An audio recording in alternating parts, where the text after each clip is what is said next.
ಮಾರು ಬೇಗ ಹಾಡಬೇಕಿದ್ರೆ ಅವಾಗೆಲ್ಲ ಎದುರುಗಡೆ ಎಲ್ಲ ಕೂತಿದ್ರು, ಭೀಮಸೇನ್ ಶಿವರು ಕೂತಿದ್ರು. ಕಣ್ಣು ಒಂದೊಂದು ಸಲ ಹಿಂಗೆ ಕಣ್ಣು ಬಿಟ್ಟು ನೋಡಿದಾಗ ಭೀಮಸೇನ್ ಶಿವರಲ್ಲಿ ಇರಲಿಲ್ಲ. ಬಹುಶಃ ಏನೋ ಸರಿ ಆಗಲಿಲ್ಲ ಹಂಗೆ ಕಾಣಿಸ್ತದೆ ಅನ್ನೋದು ಸುಮ್ಮನೆ.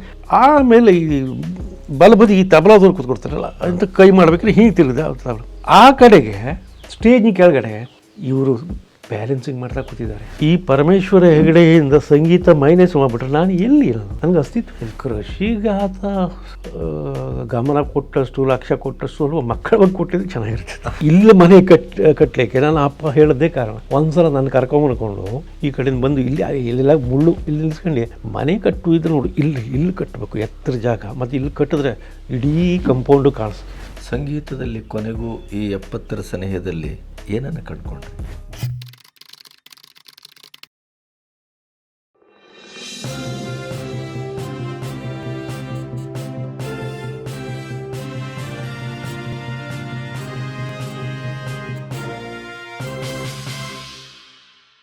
ನಿಮ್ಮ ಜೀವನದ ಅತ್ಯಂತ ಮೆಮೊರೇಬಲ್ ಕಾರ್ಯಕ್ರಮಗಳು ಅಥವಾ ಸ್ಟೇಜ್ಗಳು ಯಾವುದು? ಹಾಗೇನೇ ಅಂದರೆ ಅನೇಕ ಇರ್ತದೆ. ಆದರೆ ಒಂದು ಫಸ್ಟ್ ಟೈಮ್ ನಾನು ಇದೇ ಹಾಡದ್ದು 96ರಲ್ಲಿರಬೇಕು, ಪುಣೆ ಸವಾಯಿಗಂಧರದಲ್ಲಿ ಮೊಟ್ಟ ಮೊದಲ ಸಲ ನಾನು ಆವಾಗ ಹಾಡದ್ದು. ಒಂದು 15-20 ಸಾವಿರ ಜನ ಇರ್ತಾರೆ ಎದುರುಗಡೆ. ಆವಾಗ ಅದು ಆಲ್ ನೈಟ್ ಆಗ್ತಿತ್ತು. ಹಾಂ, ಬೆಳಗ್ಗೆ ರಾತ್ರಿ ಹೌದು, ಬೆಳಗ್ಗೆ ಏನಪ್ಪ ಅದು ಅಂತೂ ನನಗಂತೂ ಹೆದರಿ ಸಾಕಾಗೋಯ್ತು. ಭೀಮಸೇನ್ ಜೋಶಿಯವರು ನಾ ಗ್ರೀನ್ ರೂಮಿಗೆ ಬಂದರು. ಅಷ್ಟೊತ್ತಿಗೆ ಅವರು ಶಿಷ್ಯದ ಮೇಳ ಒಂದಿಷ್ಟು ಜನ ಸೇರಿದ್ರಲ್ಲ, ಇವರು ಸಕಾಶ 2 ಕೆಜಿ ಹಾಕುವಂತ ಹಿಂದ್ಗಡೆ ಕೈ ಕಟ್ಕೊಂಡು ಬಂದರು. ನಮಸ್ಕಾರ ಎಲ್ಲ ಸರಿ ಐತಿ ಕೇಳಿದ್ರು. ಹ್ಞೂ ರೀ ಗುರುಗಳೇ ಅಂದೆ. ಆವತ್ತು ಅವರಿಗೆ ರೆಗ್ಯುಲರ್ ಅಕಂಪನಿಸ್ಟ್ ಯಾರು ಇರ್ತಾರೋ ಅವರನ್ನು ಕೊಟ್ಟಿದ್ದಾರೆ ನನಗೆ. ನಿಮಗೆ? ಭರತ್ ಕಾಮತ್ ತಬಲಕ್ಕೆ, ಬೋರ್ಕರ್ ಮಾಮ ಹಾರ್ಮೋನಿಯಮ್ಗೆ. ನೀವು ಫಸ್ಟ್ ಟೈಮ್ ಹಾಡ್ತಾ ಇದ್ದೀರಿ? ನಾ ಫಸ್ಟ್ ಟೈಮ್ ಹಾಡ್ತಾ ಇದ್ದೇನೆ. ಏನಿರ್ಬೋದು ಬೇರೆ ಅಂತೂ ಹೋಗಿ ಹಾಡಿದೆ. ಮಾರುಬಿಯಾಗ ಹಾಡಿ ಒಂದು ಭಜನ್ ಹಾಡಿ. ಮಾರುಬಿಯಾಗ ಹಾಡಬೇಕಿದ್ರೆ ನಮ್ದು ಇದೆಯಲ್ಲ ಕಣ್ಣು ಮುಚ್ಕೊಂಡು ಹಾಡೋದು. ಅವಾಗೆಲ್ಲ ಎದುರುಗಡೆ ಎಲ್ಲ ಕೂತಿದ್ರು, ಭೀಮಸೇನ್ ಶಿವರು ಕೂತಿದ್ರು. ಕಣ್ಣು ಒಂದೊಂದು ಸಲ ಹಿಂಗೆ ಕಣ್ಣು ಬಿಟ್ಟು ನೋಡಿದಾಗ ಭೀಮಸೇನ್ ಶಿವರಲ್ಲಿ ಇರಲಿಲ್ಲ. ಬಹುಶಃ ಏನೋ ಸರಿ ಆಗಲಿಲ್ಲ ಹಂಗೆ ಕಾಣಿಸ್ತದೆ ಅನ್ನೋದು ಸುಮ್ಮನೆ. ಮತ್ತೆ ಹಾಡ್ಲಿಕ್ಕೆ ಶುರು ಮಾಡಿದೆ. ಆಮೇಲೆ ಈ ಬಲಬದಿ ಈ ತಬಲಾದವ್ರು ಕೂತ್ಕೊಡ್ತಾರಲ್ಲ ಅಂತ ಕೈ ಮಾಡ್ಬೇಕಾದ್ರೆ ಹಿಂಗೆ ತಿರುಗಿದೆ ತಬಲ. ಆ ಕಡೆಗೆ ಸ್ಟೇಜಿನ ಕೆಳಗಡೆ ಇವರು ಬ್ಯಾಲೆನ್ಸಿಂಗ್ ಮಾಡ್ತಾ ಕೂತಿದ್ದಾರೆ. ಯಪ್ಪ ದೇವ, ದೊಡ್ಡ ಮನುಷ್ಯರು ಸುಮ್ಮನೆ ಆಗೋಲ್ಲ. ಈಗ ನಮ್ಮದು ಅವ್ರಿಗೆ ಏನು ಬ್ಯಾಲೆನ್ಸಿಂಗ್ ನಾ ಫಸ್ಟ್ ಟೈಮ್ ಹಾಡ್ತಾ ಇರೋದು ಏನು ಅದೊಂದು ಮರ್ಯಾದಾಗತ್ತೆ ನಮ್ಮದು ಜೀವನದ. ಆಮೇಲೆ ಅವರ ಬಂದು ಮಾತಾಡಿದ್ರೆ ನಿಮ್ಮ ಹತ್ರ ಹೇಗಿತ್ತು ಪ್ರತಿಕ್ರಿಯೆ? ಇಲ್ಲ, ಅವರು ಇಲ್ಲ. ಆಮೇಲೆ 2ನೇ ಸಲ 3ನೇ ಸಲ ಒಂದು ಸಲ ಹಾಡಿದ್ದೆ. ಅದು ಬೆಳಗಿನ ಕಾರ್ಯಕ್ರಮ ಇತ್ತು, ತೋಡಿಯನ್ನು ಹಾಡಿದ್ದೆ ನಾನು. ಆವಾಗ ಅವ್ರ ಅಳಿಯನ ಹತ್ರ ಹೇಳಿದ್ರು. ಆವಾಗ ಅವ್ರು ಬರಲಿಲ್ಲ, ಅಲ್ಲಿ ವೀಲ್ ಚೇರಲ್ಲಿ ಆಗ್ಬಿಟ್ಟಿದ್ರು. ಅವಾಗ ಗಾಯಕಿ ಅಂದ್ರೆ ಹಿಂಗಿರ್ಬೇಕು ನೋಡಂದ್ರಂತೆ. ಇಷ್ಟೇ, ಅದು ದೊಡ್ಡ ಸರ್ಟಿಫಿಕೇಟ್. ಹೌದೌದು, ದೊಡ್ಡ ಸರ್ಟಿಫಿಕೇಟ್ ಈ ಥರ. ಅದು ನಮ್ಮ ಮನೆಗೆ ಹೋಗಿ ಅವ್ರ ಆಶೀರ್ವಾದ ತೊಗೊಂಡು ಬಂದೆ. ಅವ್ರು ಬರೋದಿಲ್ಲ ಅಂತ ಗೊತ್ತಾಯಿತು. ಹಿಂಗೆ ಹೇಳಿದ್ದಾರೆ ಅಂಥೇಳಿ ಅವರು ಅಳಿಯ ನಮ್ಮ ಇವರು ಫ್ರೆಂಡ್, ಅವರು ಎಸ್ ದಿವಾಕರ್ ಅವರು, ಭಾಳ ಕ್ಲೋಸ್ ಫ್ರೆಂಡ್ ಅವರು. ಅವ್ರಿಗೆ ಹೇಳಿದಾರಂತೆ ದಿವಾಕರ್, ಗಾಯಕಿ ಹಿಂಗೆ ಇರ್ಬೇಕಂತ. ಎಲ್ಲ ನಮಗೆ ಅಂಥ ದೊಡ್ಡವ್ರನ್ನೆಲ್ಲ ನಮ್ಮ ಜೀವಿತಾವಧಿಯಲ್ಲಿ ನಾವು ನೋಡಿದ್ವಲ್ಲಪ್ಪ ದೇವರೇ. ಅವರು ಹತ್ತಿರ ಹೋಗಿದ್ವಿ, ಅವ್ರ ಹತ್ರ ಮಾತಾಡಿದ್ವಿ, ಹೀಗೆಲ್ಲ. ಇದೇ ಒಂದು ಅತ್ಯಂತ ಇಷ್ಟವಾದ ಗಾಯಕರೇ? ಅಂದರೆ ಒಬ್ಬೊಬ್ಬರು ಒಂದೊಂದು ಥರ ಇದೆ. ಅಫ್ಕೋರ್ಸ್ ಮೂರು ಜನ ಗುರುಗಳು ಅವರು ಪ್ರತ್ಯೇಕ ಸ್ಥಾನ ಇದೆ ನಮ್ಮ ಇದರಲ್ಲಿ. ಆಮೇಲೆ ನನಗೆ ಈ ಬುದ್ಧಿ ಬೆಳೀತಾ ಬಂದಂಗೆ ಅಥವಾ ಸಂಗೀತ ಕ್ಷೇತ್ರದಲ್ಲಿ ನನ್ನ ಏನು ಹೇಳಬೇಕು, ನನ್ನ ಎಕ್ಸ್ಪೀರಿಯನ್ಸ್ ಇಷ್ಟು ವರ್ಷದ್ದು ಹಿಂಗೆಲ್ಲ ಸೇರಿದಂಗೆ ಮಾಡಿದಾಗ ಕಿಶೋರಿ ಅಮೋಣ್ಕರ್ ಅವರದ್ದು ವೈಚಾರಿಕ ಇದು ಒಂಥರ ಬೇರೆಯೇ. ಅವರು ಒಂಥರ ರೆಬೆಲ್ ಆ್ಯಕ್ಚುಲಿ ಸಂಗೀತ ಕ್ಷೇತ್ರದಲ್ಲಿ. ಅವರು ಇಂಟರ್ವ್ಯೂದಲ್ಲಿ ನಾನು ಈ ಗಿರಣ ನಂಬುವುದಿಲ್ಲ ಅಂತ ಹೇಳ್ಬಿಟ್ಟಿದ್ದಾರೆ. ಆ ಥರ ಅವರು ಒಂಥರ ರೆಬೆಲ್. ಆದರೆ ಅವ್ರು ಹೇಳೋದು ಸರಿ ಇದೆ ಅಂತ ಅನ್ನಿಸ್ತು ನನಗೆ. ಅವ್ರದ್ದು ವಿಚಾರ. ಆಮೇಲೆ ಆ ಒಂದು ಜೀವ ತುಂಬುತ್ತಾರಲ್ಲ ಆ ಸ್ವರಕ್ಕೆ.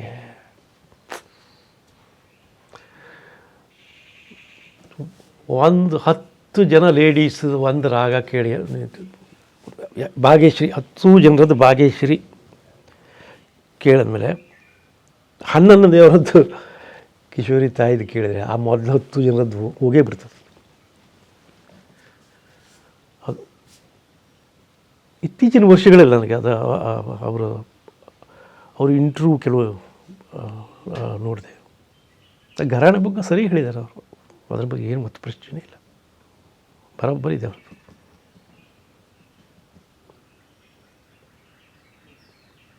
ಸಂಗೀತದಲ್ಲಿ ಕೊನೆಗೂ ಈ 70ರ ಸನಿಹದಲ್ಲಿ ಏನನ್ನು ಕಂಡುಕೊಂಡ್ರಿ? ಸಂಗೀತದ ಮೂಲಕ ನಿಮಗೆ ಏನು ಸಾಕ್ಷಿ? ಎಲ್ಲದೂ ಕಂಡುಕೊಂಡೆ ನಾನು. ಈ ಪರಮೇಶ್ವರ ಹೆಗಡೆಯಿಂದ ಸಂಗೀತ ಮೈನಸ್ ಮಾಡಿಬಿಟ್ರೆ ನಾನು ಎಲ್ಲಿ? ನನಗೆ ಅಸ್ತಿತ್ವ ಎಲ್ಲಿ? ಬಹುಶಃ ನನಗೆ ಸಂಗೀತ ಎಲ್ಲವೂ ಕೊಟ್ಟಿದೆ. ಒಂದೇ ವಾಕ್ಯದಲ್ಲಿ ನಾನು ಹೇಳಬೇಕಂತ ಹೇಳಿದ್ರೆ ಸಂಗೀತ ನನಗೆ ಎಲ್ಲವುದನ್ನು ಕೊಟ್ಟಿದೆ ಅಷ್ಟೇ. ನಾನೇನು ಕೋಟ್ಯಾಧಿಪತಿ ಆಗಬೇಕು, ಬೆಂಗಳೂರಲ್ಲಿ 4-5 ಸೈಟ್ ತಗೊಂಡು ಮನೆ ಕಟ್ಟಬೇಕು ಹಾಗೆ ಅನಿಸ್ತು. ಆಸೆ ಇದ್ದವಲ್ಲ ನನಗೆ ಒಂದು ಮನೆ ಇದೆ ಸಾಕು. ನಾನು ಆದರೆ ಬರಿಗಾಲಲ್ಲಿ ಹೊರಟವರು.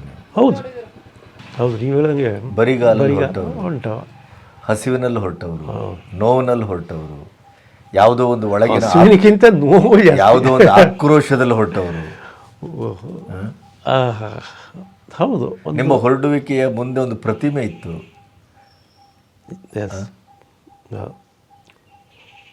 ನಾನು ಈಗ ಸಂತೃಪ್ತ ಇದ್ದೇನೆ. ಅದೆಲ್ಲದೂ ಸಂಗೀತದಿಂದ ಆಗಿದೆ ನನಗೆ. ಪ್ರತಿಯೊಬ್ಬರಿಗೂ ಸಾಧನೆಯಲ್ಲಿ ಅಥವಾ ಸಾಧಿಸಬೇಕಾದಲ್ಲಿ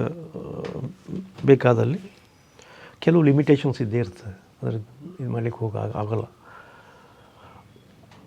ಅಷ್ಟು ಲಿಮಿಟೇಷನ್ಸ್ ಇದ್ದುಕೊಂಡು ಈ ಒಂದು ಲೆವೆಲಿಗಾರು ಬಂದಲ್ಲ ನಾನು. ಇದೇನು ಭಾಳ ದೊಡ್ಡ ಇದು ಅಂತ ನಾನೇ ಅನ್ಸಲ್ಲ. ಎನಿವೆ ಏನೋ ಒಂದು ಸಾಧನೆ ಮಾಡಿದ್ನಲ್ಲಪ್ಪ ಅಂತ ಆ ಸಮಾಧಾನ ಇದೆ ಖಂಡಿತ ಇದೆ. ಕಲಬಾಗದಿಂದ ಹೊರಟವರು ಜೀವನದ ಒಂದು ಪ್ರದಕ್ಷಿಣೆ ಹಾಕಿ ಎಲ್ಲವನ್ನೂ ಉಡಿಗೆ ಸೇರಿಸ್ಕೊಂಡು ಸಂತೃಪ್ತಿಯಿಂದ ಮತ್ತೆ ಕಲಬಾಗಕ್ಕೆ ಹಾಲು ತೋಟಕ್ಕೆ ಬಂದರಲ್ಲ, ಇದರ ಉದ್ದೇಶ? ಅದು ಏನಾಯ್ತು, ಅದು ಇದೊಂದು ಹೇಳಬೇಕಿತ್ತು. ಕೊರೋನಾ ಬಂತ, ನಾನು ಹೆಂಡತಿಗೆ ಹೇಳಿದೆ ಇದು ಏನೋ ಆಗ್ತಾಯಿದೆ ಬೆಂಗಳೂರಲ್ಲಿ, ಹೊಂಟ್ಬಿಡೋಣ ಊರಿಗೆ ಬಂದುಬಿಟ್ಟೆ. ಊರಿಗೆ ಬಂದಮೇಲೆ ಇದೆಲ್ಲ ನಾವು ಮೊದಲು ನೀರು ಬಾರಿ ಮಾಡಿದ ಜಾಗ ಇದೆಯಲ್ಲ, ನೋಡಿ ಬಂದರೆ ಭಾಳ ಬೇಜಾರಾಯಿತು. ಆ ಹಾಲು ತೋಟದಲ್ಲಿ ಅದು ಹಾಲು ತೋಟ ಆಗಿತ್ತು, ಈಗ ಹಾಳು ತೋಟ ಆಗಿತ್ತು. ಹೌದು, ಹಾಲು ತೋಟ. ಆ್ಯಕ್ಚುಲಿ ಅಷ್ಟರೊಳಗೆ ನಮ್ಮ ತಮ್ಮಂದಿರು ಏನಾದರೂ ಮಾತಾಡ್ಕೊಂಡು ಇದು ನಮ್ಮ ಹತ್ರ ಮಾಡಲಿಕ್ಕೆ ಆಗೋದಿಲ್ಲ, ಮಾರ್ಬಿಡುವ ಅಂಥೇಳಿ 2.5 ವರ್ಷ ಇಲ್ಲಿ ಪತ್ರಿಕೆಯಲ್ಲೂ ಕೊಟ್ಟರು, ಎಲ್ಲ ಬಂತು. ಸುಮಾರು ಜನ ಬಂದು ನೋಡ್ಕೊಂಡು ಹೋದರು. ರೇಟ್ ಏನೋ ಇದಾಗಲಿಲ್ಲ ಅಂತ ಕಾಣಿಸ್ತದೆ. ಕಡೆದ ಇಲ್ಲಿ ಬಂದು ನೋಡಿದ್ರೆ ನಾನು ಅದು ಹೇಳಿಬಿಟ್ಟೆ ನಮ್ಮ ತಮ್ಮಂದರಿಗೆ, ಮಾರಾಟ ಮಾಡೋದು ಅದು ಕ್ಯಾನ್ಸಲ್, ನಾವೇ ಮಾಡೋಣ, ಎಷ್ಟಾಗುತ್ತೋ ಅಷ್ಟು ಮಾಡೋಣ. ಅಲ್ಲಿಂದ ಶುರುನೇ ಎಲ್ಲ JCB ಹಿಟಾಚಿ ತಂದ ಎಲ್ಲ ಇದೆಲ್ಲ ಕಾಡು ಇದು ಈ ಜಾಗಲ್ಲ. ಆ ಥರ ಅದು ಬಹುಶಃ ನಮ್ಮ ಅನ್ನಿಸ್ತು ನಮ್ಮ ತಂದೆ ಮತ್ತು ನಮ್ಮ ಅತ್ತೆ ಜೀವ ಸವಿಸ್ತವರು ಇಲ್ಲಿಗೆ ಪ್ರಶ್ನೆನೇ ಇಲ್ಲ. ಒಬ್ಬ ಕೃಷಿಕರಾಗಿ ಗೋವಿಂದ ಹೇಳ್ರಿ ಭಾಳ ಅದ್ಭುತ ಅದ್ಭುತ. ಅವ ಆ ಕಾಲದಲ್ಲಿ ಕಸಿ ಕಟ್ಟು ಇದ್ಕೊಂಡು ಅದೆಲ್ಲ ಒಂಥರ ಹುಚ್ಚು ಇತ್ತು ಅವನಿಗೆ. ಹಣ್ಣಿನ ಗಿಡ ಬೆಳೆಸೋದು, ಬೇರೆ ಬೇರೆ ಹಣ್ಣಿನ ಗಿಡ. ಅದು ಕೃಷಿಗೆ ಆತ ಗಮನ ಕೊಟ್ಟಷ್ಟು, ಲಕ್ಷ್ಯ ಕೊಟ್ಟಷ್ಟು ಸ್ವಲ್ಪ ಮಕ್ಕಳ ಬಗ್ಗೆ ಕೊಟ್ಟಿದ್ದು ಚೆನ್ನಾಗಿರ್ತದೆ.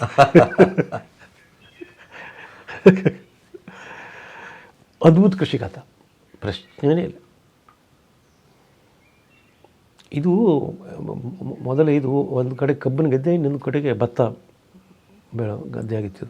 ಈ ಹಂದಿಗಳ ಕಾಟಕ್ಕೆ ತಡೀಲಿಕ್ಕಾಗದೆ ನನ್ನ ಅಪ್ಪ ಎಲ್ಲ ತೆಗೆದುಬಿಟ್ಟು ಅಡಿಕೆ ಸಸಿ ಹಾಕ್ಬಿಟ್ಟು ಅದು ಹಾಗೆ ಆಗದ್ದು.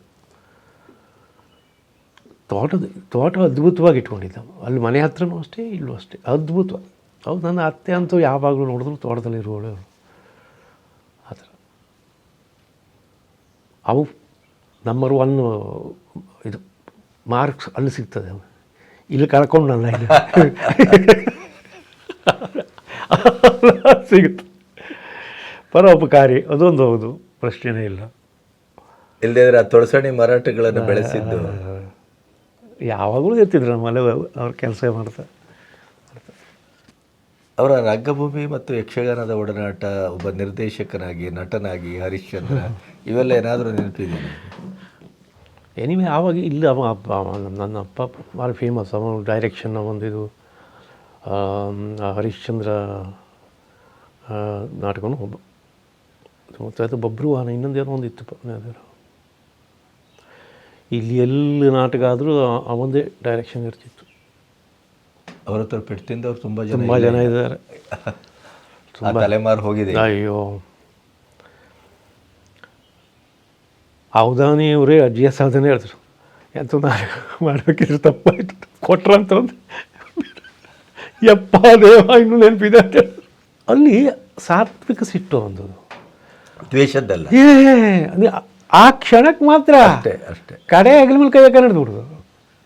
ಬಟ್ ನಿಮ್ಮೊಟ್ಟಿಗೆ ಆಗಿರಲಿಲ್ಲ ಅದು. ಹೌದು, ಮನೆ ಮಂದಿ ನಮ್ಮೊಟ್ಟಿಗೆ ಹೇಳಲ್ಲ, ಒಟ್ಟು ಮನೆ ಮಕ್ಕಳು ಅದು ಒಂಥರ ಇದಪ್ಪ. ಅದು ಯಾವ ಥರನ ನಮ್ಗೆ ಗೊತ್ತಿಲ್ಲ.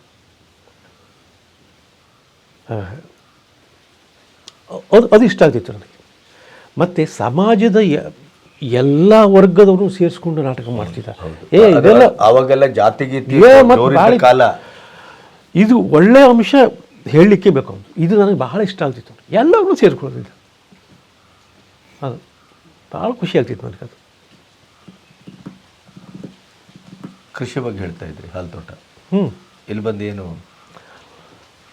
ಆಮೇಲೆ ಇಲ್ಲಿ ಬಂದು ಕೆಲಸ ಇದು ಅದೊಂದು ಹೇಳ್ಬೇಕು. ಇಲ್ಲಿ ಮನೆ ಕಟ್ಟಲಿಕ್ಕೆ ನನ್ನ ಅಪ್ಪ ಹೇಳೋದೇ ಕಾರಣ. ಒಂದು ಸಲ ನನ್ನ ಕರ್ಕೊಂಬಂದ್ಕೊಂಡು ಈ ಕಡೆಯಿಂದ ಬಂದು ಇಲ್ಲೆಲ್ಲ ಮುಳ್ಳು ಇದು ಇಲ್ಲಿ ನಿಲ್ಸ್ಕೊಂಡು ಅಪ್ಪ ನಂಗೆ ಅಪ್ಪ ಹೇಳ್ಕೊಡೋದು, ಅಪ್ಪ ಮನೆ ಕಟ್ಟು ಇದ್ರೆ ನೋಡಿ, ಇಲ್ಲಿ ಕಟ್ಟಬೇಕು, ಎತ್ತರ ಜಾಗ, ಮತ್ತು ಇಲ್ಲಿ ಕಟ್ಟಿದ್ರೆ ಇಡೀ ಕಂಪೌಂಡು ಕಾಣಿಸ್ತದೆ ಅಂತ ಹೇಳಿದ ನೆನಪಿತ್ತು ನನಗೆ. ಸರಿ, ನಾನು ತಡ ಮಾಡಲಿಲ್ಲ. ಇದೇ ಹೇಳಿದೆ ನನಗೆ. ಕೆಲವು ಜನ ನಾನು ಪರ್ಮನೆಂಟಾಗಿ ಇಲ್ಲಿ ಬಂದುಬಿಟ್ಟಿದ್ದೀನಿ ಅಂತ ತಿಳ್ಕೊಂಡಿದ್ದಾರೆ. ಇಲ್ಲ, ಹಂಗಿಲ್ಲ. ಆದರೆ ನಾನು ಬೆಂಗಳೂರು ಬಿಡಲಿಕ್ಕೆ ಆಗಲ್ಲ. ಕಳೆದ 32-33 ವರ್ಷದಿಂದ ನಾನು ಅಲ್ಲಿದ್ದೆ. ಬೆಂಗಳೂರಲ್ಲಿ ನನ್ನದೇ ಆದ ಒಂದು ಸಾಮ್ರಾಜ್ಯ ಇದೆ, ಅದು ನಂದು. ಸೊ ಅದನ್ನು ಆಲ್ ಆಫ್ ಎ ಸಡನ್ ಹೀಗೆ ಪಟ್ ಅಂತ ಕಟ್ ಮಾಡಿ ಬರಲಿಕ್ಕಾಗೋದಿಲ್ಲ. ಮತ್ತು ಹೇಗೆ ಅಲ್ಲಿ ಈಗ ನಾನು ಬರ್ತಾ ಇರ್ತೀನಿ, 2 ತಿಂಗಳು ಒಂದ್ಸಲ ಬರ್ತೇನೆ. ಬೇರೆಯವ್ರಿಗೆ ನೋಡ್ಕೊಡ್ಲಿಕ್ಕೆ ಕೊಟ್ಟಿದ್ದೀನಿ. ಚೆನ್ನಾಗಿ ನೋಡ್ತಾ ಇದ್ದರೆ ಕಂಟಿನ್ಯೂ ಮಾಡೋದು, ಇಲ್ಲದ ಮತ್ತು ಬೇರೆಯವ್ರು ಹುಡುಕ್ಬೇಕು ಅಷ್ಟೇ. ಅದು ತೋಟದ ಅಂದರೆ ತೋಟದ ಮೇಲೆ ಪ್ರೀತಿ ಇದ್ದವ್ರು ಆಗಬೇಕಾಗ್ತದೆ. ಮರಗಳನ್ನು ಪ್ರೀತಿಸ್ಬೇಕು. ಹೌದು ಹೌದು, ಸುಮ್ಮನೆ ಆಗೋಲ್ಲ ತೋಟ ಮಾಡಲಿಕ್ಕೆ, ಮರಗಳನ್ನು ಪ್ರೀತಿಸಬೇಕು. ಈಗ ಎಲ್ಲರೂ ಹೇಳ್ತಾರೆ, ಏನಿದ್ದದ್ದು ಏನು ಮಾಡಿಬಿಟ್ರಲ್ಲಪ್ಪ ನೀವು ಅಣ್ಣ ತಮ್ಮ ಸೇರ್ಕೊಂಡು ಅಂತೇಳಿ. ಚೆನ್ನಾಗಾಗಿದೆ. ಅಲ್ಲಿ ಗೋಪುನು ಭಾಳ ಅದ್ಭುತವಾಗಿ ಮಾಡಿದ್ದಾರೆ.